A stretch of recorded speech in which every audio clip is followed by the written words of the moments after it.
persuadir, para atrair, para lidar com os motivos dos outros. Mas não é apenas na área do governo que vamos encontrar interações sociais complexas. Todos os dias, em casa ou no escritório, todos temos que lidar com fofocas, bajulações, críticas e elogios. Na verdade, é o nosso jeito complicado de nos relacionarmos com os outros. É claro que em nenhum outro lugar a interação social é mais complicada do que na escola. Após a primeira infância, os anos de escola representam uma série de desafios totalmente novos. Tentar compreender toda a cultura humana, tentar fazer alguns amigos. E há anos que são os piores de todos. Uma época em que parece quase impossível agir com diplomacia. A adolescência.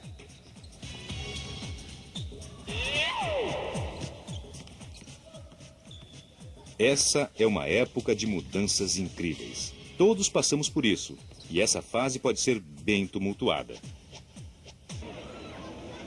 Com frequência temos a ilusão de que controlamos o nosso corpo, mas na verdade é a nossa biologia que nos controla. E em nenhum outro momento isto é mais evidente do que durante o grande passeio de montanha-russa, que é a puberdade. Embora possamos pensar que sabemos o que vai acontecer, nada pode realmente nos preparar para como vamos nos sentir.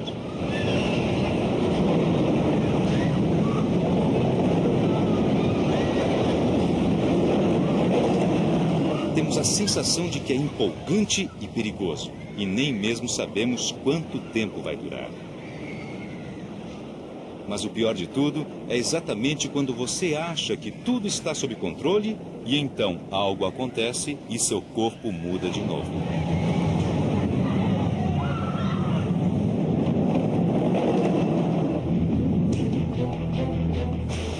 Se passar pela puberdade dá a sensação de viver uma história de horror, os vilões são os hormônios.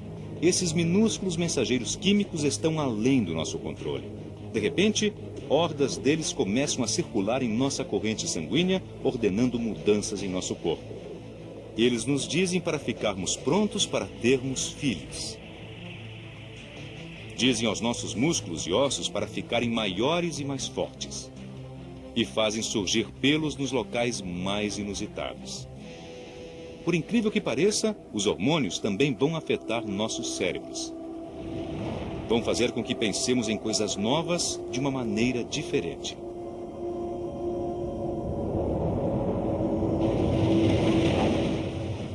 Para o adolescente em crescimento, todas essas alterações vão significar confusão e tumulto. No entanto, são parte do caminho para a idade adulta, o caminho para a maturidade física e emocional.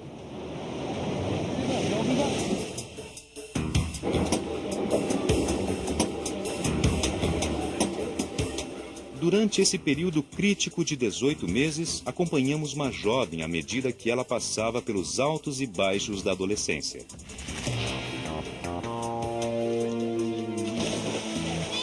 Beatrice está no limiar da idade adulta.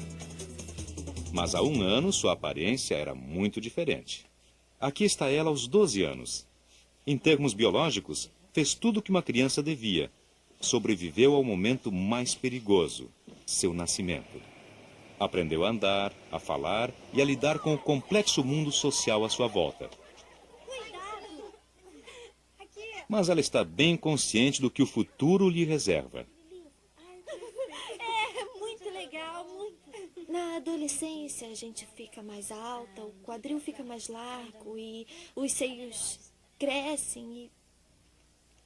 Eu não queria que isso acontecesse. Apesar da perspectiva do fim da infância não ser nada atraente, Beatrice tem sorte de ter tido uma infância. Os seres humanos são únicos no que se refere ao tempo surpreendentemente longo que permanecem como crianças. Se Beatrice fosse qualquer outro animal, já teria deixado de ser criança há muito tempo. Nika é uma tigresa de Bengala de 13 semanas. Para ela, como para a maioria dos animais, a transição de recém-nascida a totalmente crescida ocorre como um processo contínuo. Em apenas 2 anos, ela estará pronta para ter os seus próprios filhotes. Caso os humanos se desenvolvessem da mesma maneira, seríamos capazes de ter filhos aos 4 anos. Mas interrompemos a jornada até a maturidade sexual quando ainda somos pequenos. Esperamos mais de uma década antes de estarmos equipados para termos filhos. Enquanto isso, empregamos nosso tempo em algo surpreendente: o aprendizado.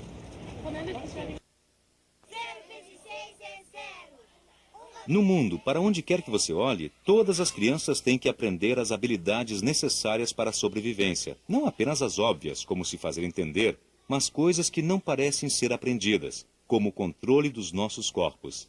E como crianças, podemos aprender mais rápido do que jamais seremos capazes.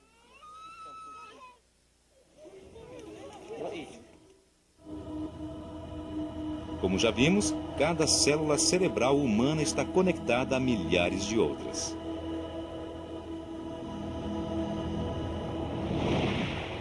Cada conexão é uma autoestrada neural.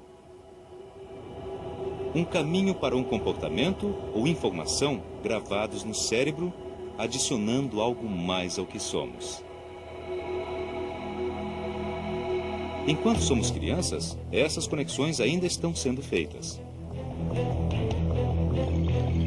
Como uma planta explorando as vizinhanças, células cerebrais como estas desenvolvem seus ramos, estendendo-se constantemente umas em direção às outras. Ao aprender a andar de bicicleta, você conecta uma pequena parte do seu cérebro.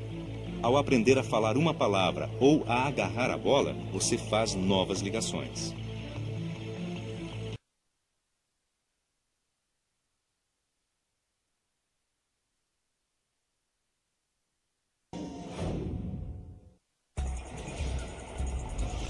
O cérebro humano, uma das últimas grandes fronteiras. O cérebro é o dispositivo mais complicado que existe no universo. Aprendemos mais sobre ele nos últimos 5 anos do que nos últimos 5.000 anos. Nos últimos anos, saímos da Idade da Pedra. Pela primeira vez, podemos ver o que acontece no cérebro durante o sexo. Sabemos que o sexo acontece no cérebro, então algo muito forte deve ocorrer. 1 milhão de Romeus estão fazendo a corte. Eles disputam um óvulo humano. Pode ser o início de uma nova vida. Explore agora em super interessante coleções. O corpo humano.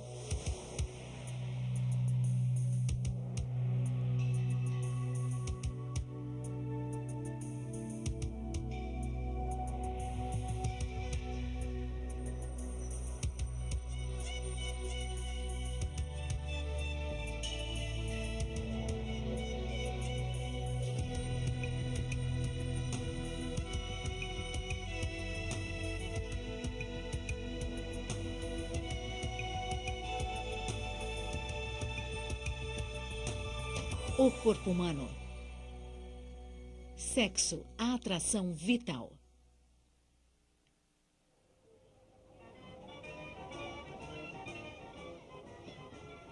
O amor pode fazer o mundo girar, mas Damian e Ruth têm mais do que sonhos românticos. Eles querem ter um filho.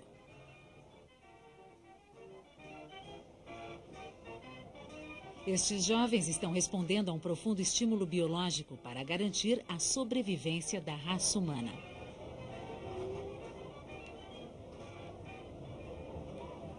Como resultado das transformações ocorridas durante a puberdade, o corpo dos dois está preparado para a reprodução.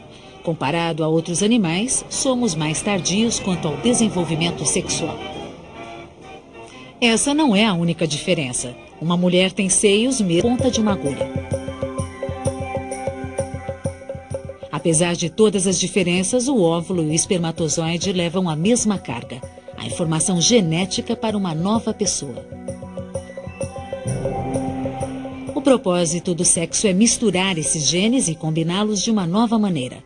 A cor de nossa pele, do cabelo e dos olhos, nossa saúde e temperamento, tudo é determinado pelos genes que herdamos de nossos pais.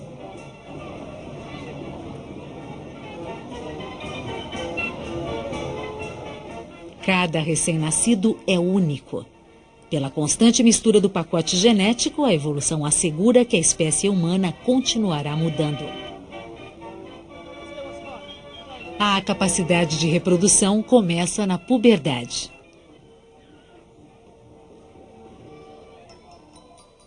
Mas o potencial já existe desde a vida dentro do útero.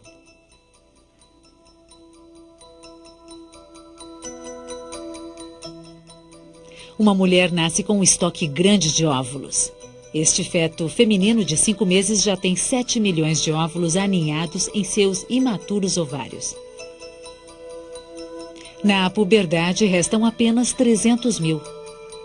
Os óvulos humanos morrem constantemente. A mulher tem apenas 30 anos de capacidade de engravidar. O homem nasce com sua fábrica de espermatozoides que só começa a funcionar na puberdade. Depois disso, nunca para. Em toda a sua vida, um homem produz espermatozoides suficientes para povoar muitas vezes o mundo.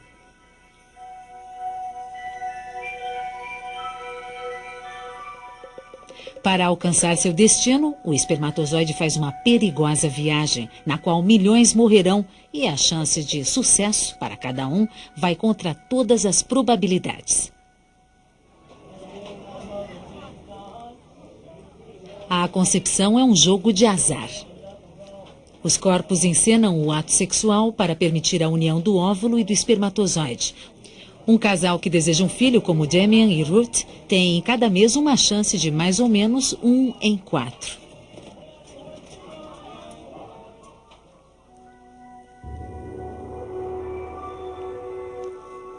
Na puberdade, a produção de hormônios sexuais aumenta. O estrógeno e a testosterona controlam o desenvolvimento dos seios, dos pelos do corpo e dos órgãos genitais. Esses mensageiros químicos transformam o corpo e a mentalidade. Surge uma novidade, a atração sexual. Os garotos começam a se interessar pelas meninas, que também passam a apreciar a companhia de rapazes. Os hormônios não só preparam nossos corpos para a reprodução, mas modulam também os sentimentos como a paixão. Primeiro passo: um rapaz conhece uma garota. Como ocorre a atração entre as pessoas? De acordo com o antigo ditado, a beleza está nos olhos de quem vê, mas a ciência pensa diferente. Todos partilhamos a mesma ideia do que faz um rosto ser bonito. Opera aí uma lei comum, a média. Cientistas selecionaram uma galeria de rostos comuns e os colocaram num programa de computador. O resultado desse trabalho foi um rosto que corresponde à média das pessoas numa certa faixa de idade. Foi este rosto médio masculino que as pessoas acharam o mais atraente, e aí está o retrato de uma mulher média, segundo tem os melhores resultados. Mas antes do maquinário reprodutivo entrar em ação, existe todo um jogo de sedução. Rostos e expressões podem ser mais importantes que palavras, mas nesse jogo de parceiros, outros sentidos têm um papel essencial. Amor e desejo têm sua linguagem própria. Toque, cheiro, vista e som produzem mudanças em nossos corpos. Tudo isso com um propósito: unir espermatozoide e óvulo. A hipófise no cérebro libera hormônios que estimulam os órgãos reprodutivos da mulher.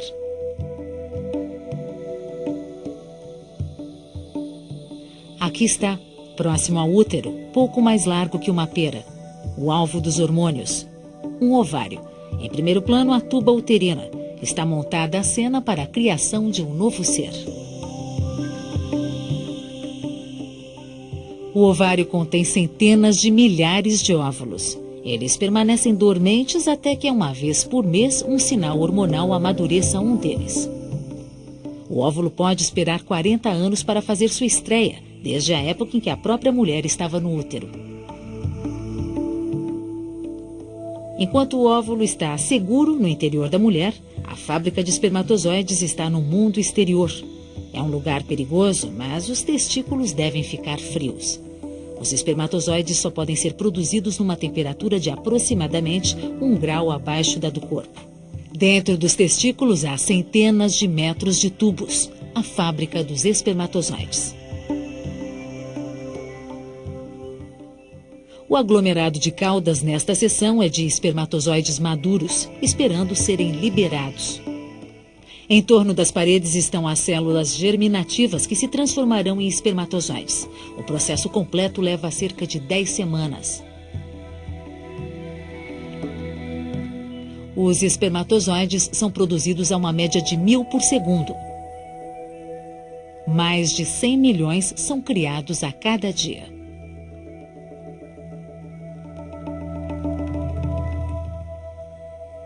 O espermatozoide é um eficiente veículo para direcionar seus genes ao alvo. Propulsionado por uma cauda que lembra um chicote, ele nada depressa rumo ao óvulo. A cabeça do torpedo, recheada de DNA, tem uma capa química que vai penetrar o óvulo.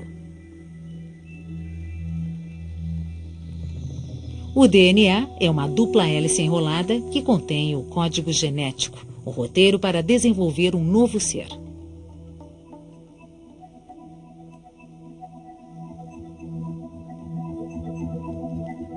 Estas informações ficam armazenadas nos cromossomos, que se encontram no núcleo do espermatozoide e do óvulo.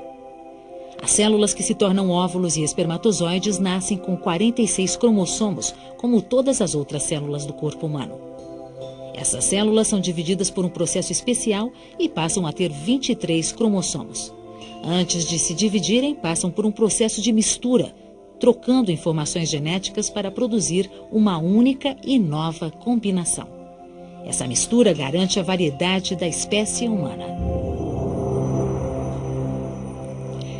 Com milhões de espermatozoides esperando nos testículos e o óvulo pronto para ser solto, está armado o cenário mensal para o encontro entre os dois. Para que ocorra uma relação sexual, o ponto de partida da procriação, os corpos do homem e da mulher passam por várias modificações movidos pela excitação. As áreas vermelhas e brancas neste quadro térmico mostram onde o crescente fluxo sanguíneo produz calor, apenas uma das respostas do corpo ao estímulo sexual. Mudanças internas incluem dilatação de tecidos e lubrificação. A pele é o mais importante órgão de estímulo sexual. Nossos 2,5 metros quadrados de pele contêm 5 milhões de células tácteis, que enviam sinais sensoriais ao cérebro.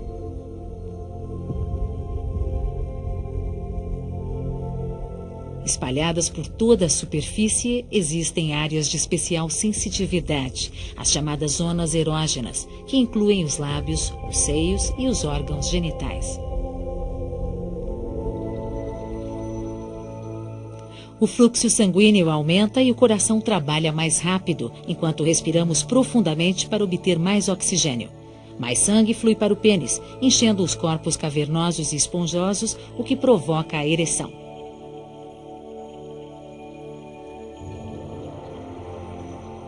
Os espermatozoides, até agora imóveis, começam a nadar. Se fossem do tamanho do homem, quebrariam o recorde mundial dos 100 metros de nado livre.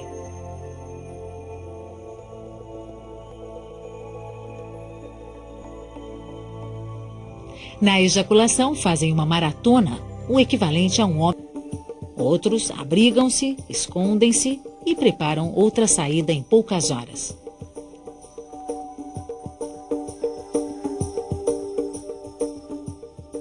A vagina contém um ácido que a protege de germes. As bactérias não florescem aqui. Tampouco os espermatozoides. 100 milhões morrem imediatamente.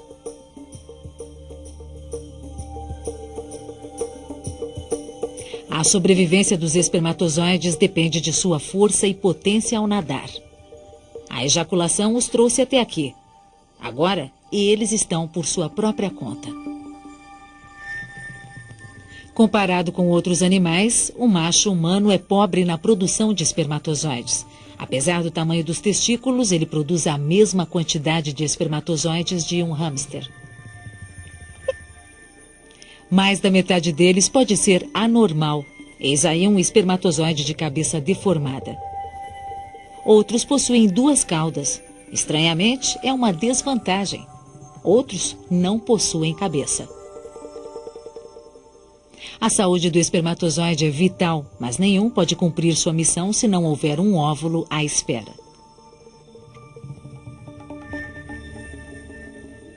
No ovário, um folículo está amadurecendo, fazendo uma saliência na superfície do canto esquerdo, embaixo. A onda mensal de hormônios faz o folículo estourar, soltando um óvulo.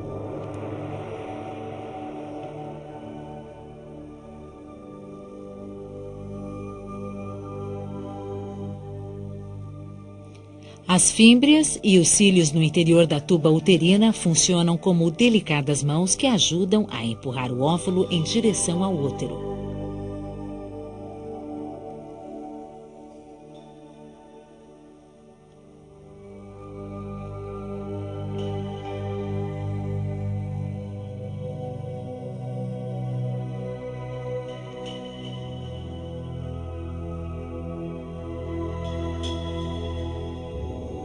Uma vez dentro da tuba, o óvulo tem 48 horas para encontrar um espermatozoide. Apenas nestes 2 particulares dias, a cada mês, uma mulher pode engravidar.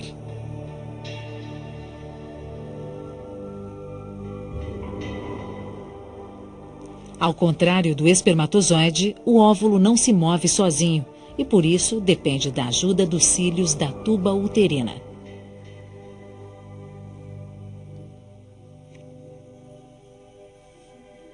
As paredes da tuba também o alimentam nessa lenta jornada até o útero. Para os espermatozoides sobreviventes, o obstáculo seguinte é o colo, a estreita entrada para o útero. Ele pode ser bloqueado por uma tampa mucosa. Esta pegajosa barreira protege a mulher de bactérias que podem invadir seu útero. Micróbios não conseguem penetrar sua fina estrutura. Tampouco estas hordas de espermatozoides.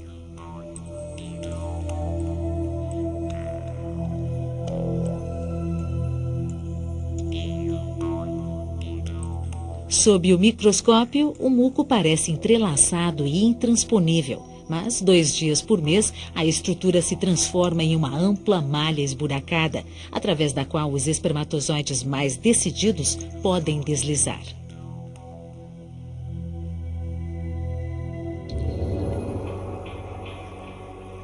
Este oceano interestelar é o muco do colo, transformado em cristais. Em seu período mais fértil, o muco interno feminino pode se tornar uma microscópica obra de arte. Fora do corpo, o muco seca e assume belos padrões de samambaias. Os espermatozoides podem agora forçar sua entrada. O muco limpa qualquer bactéria que eles possam carregar. Nessa época do mês, o muco também faz papel de reserva de espermatozoides. Eles podem sobreviver aqui por 48 horas. Esta piscina pode aumentar as chances de sucesso, caso a mulher ainda não tenha ovulado. A excitação feminina também ajuda o esperma. Quando ela alcança seu clímax, cai a pressão em seu útero, sugando o esperma através de seu colo e dirigindo-o para a fertilização.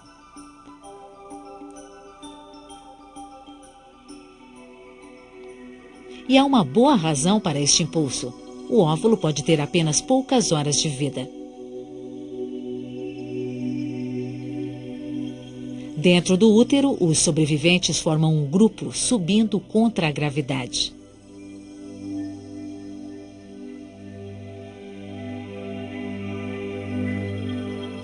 O ambiente mórbido da vagina já ficou para trás. Os espermatozoides agora estão em território mais favorável.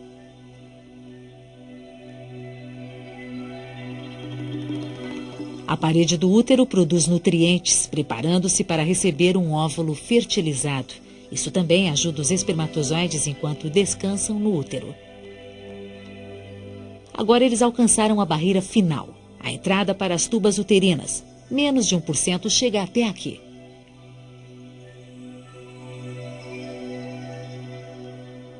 Agora devem se decidir em qual tuba entrar. Apenas uma carrega um óvulo e metade dos espermatozoides toma o caminho errado. Pode ser uma questão de sorte, mas há estudos mostrando que os óvulos emitem algum sinal químico para guiar a sua cara metade.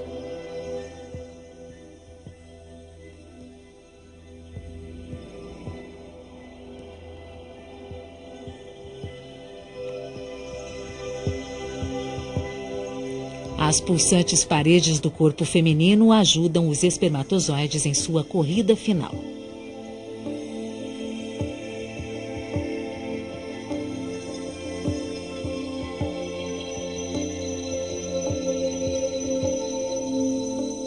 Óvulo e espermatozoides estão a milímetros de distância e se aproximando.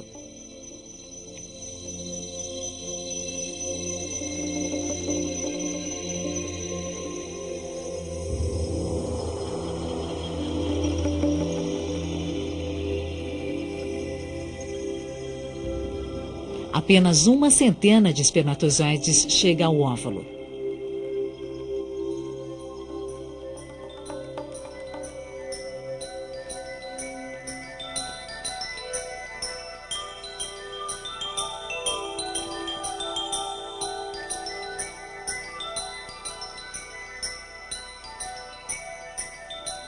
Uma vez aí, os sobreviventes vão à luta. Os espermatozoides tentam freneticamente romper a camada externa.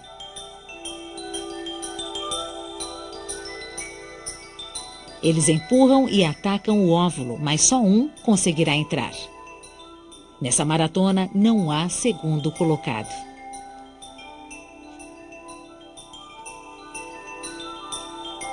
O bem-sucedido espermatozoide liga-se à superfície do óvulo. Uma explosiva carga de enzimas em sua cabeça abre o caminho.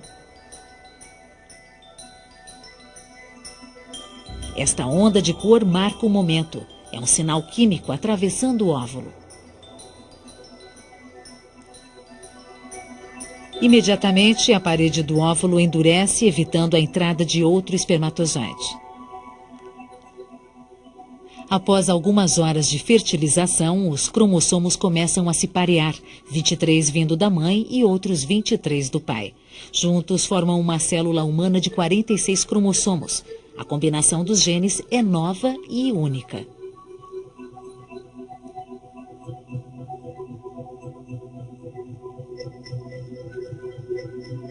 Os 2 pontos azuis são os genes do espermatozoide. O ponto maior é o óvulo. Agora eles se unem no centro. Uma vez fecundado, o óvulo chama-se ovo. Os cromossomos se dividem e o ovo se racha em 2 células.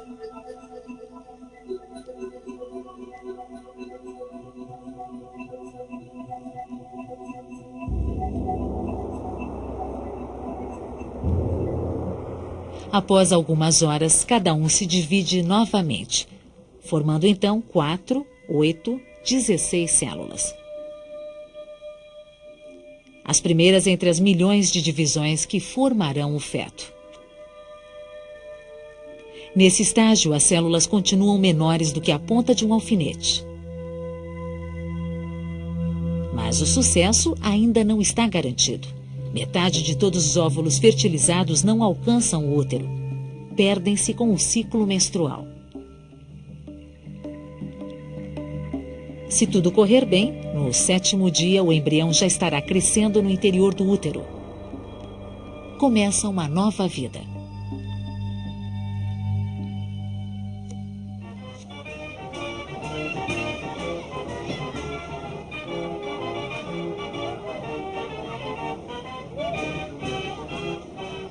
Podemos não ser páreo para muitos outros animais em matéria de reprodução, mas ser menos fértil pode ser uma vantagem. Aliás, acaba sendo uma necessidade. Nenhum animal precisa se ocupar de maneira tão intensa de sua prole como os seres humanos. Afinal, a dependência pode durar até após a formatura da faculdade. Além de garantir a perpetuação da espécie, o sexo ainda nos proporciona prazer.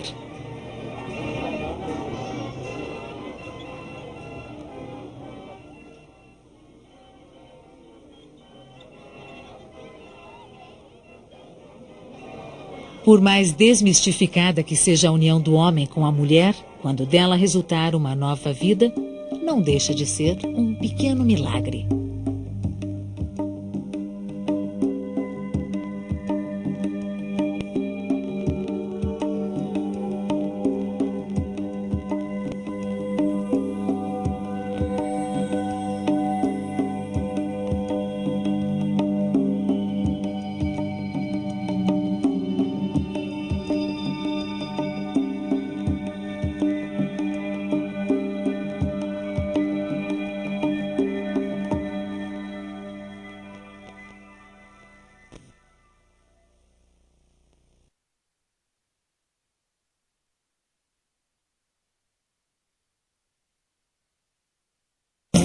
Super Interessante Coleções. O corpo humano.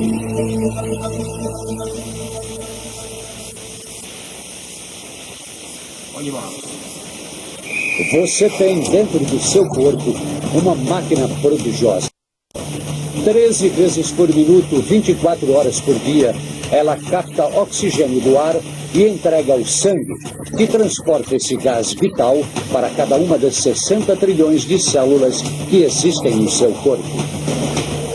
Essa máquina não precisa parar para manutenção. Faz sua própria limpeza e se ajusta enquanto trabalha. Sem ela, você morreria em questão de minutos. Explore os caminhos do ar em Super Interessante Coleções, o corpo humano.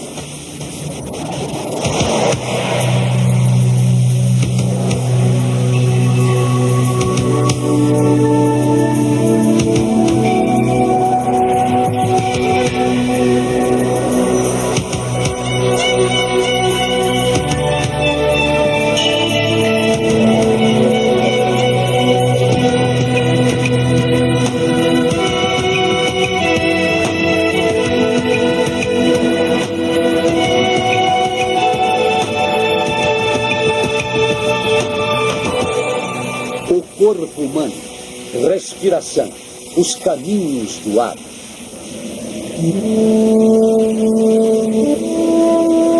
Ao longo da história, a respiração sempre esteve ligada aos mistérios da vida e da morte.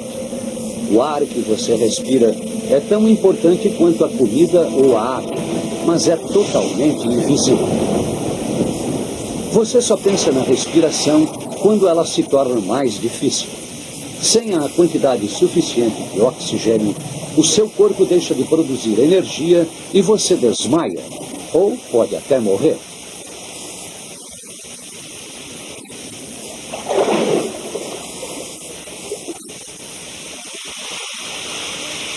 Para John Fitzgerald, o controle sobre a respiração é o que faz a diferença entre ganhar ou perder. Ele é um nadador olímpico. Hoje, ele vai nadar contra o relógio como parte do seu programa de treinamento intensivo. Durante a difícil prova dos 1.500 metros, as células dos seus músculos vão precisar de muito mais do que o suprimento normal de oxigênio. Os músculos estão em boa forma, mas o fator decisivo são os pulmões.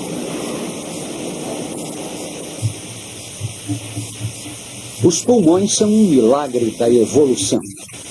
Eles se especializaram para levar a maior quantidade de oxigênio para o sangue. Ocupam 90% do peito. Os pulmões são leves e esponjosos, formados por milhões de pequenas ramificações por onde passa o ar. Se fosse possível espalhar esse labirinto de tubos, eles ocupariam o espaço de uma quadra de tênis. Apesar disso, eles pesam apenas pouco mais de 1 quilo. Os pulmões estão repletos de vasos sanguíneos que absorvem oxigênio do ar.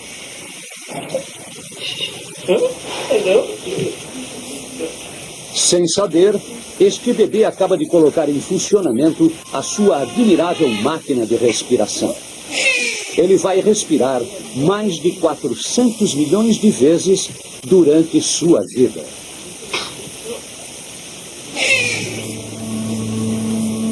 Quando você inspira, os músculos situados entre as costelas levantam a caixa torácica. Um músculo chamado diafragma embaixo dos pulmões se move para baixo.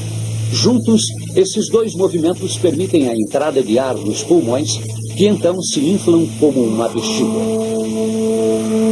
A expiração acontece quando os músculos se relaxam. Automaticamente o ar sai dos pulmões. Por dentro, o pulmão é muito frágil e delicado. Numa cidade grande, você pode respirar mais de 1 trilhão de partículas de sujeira.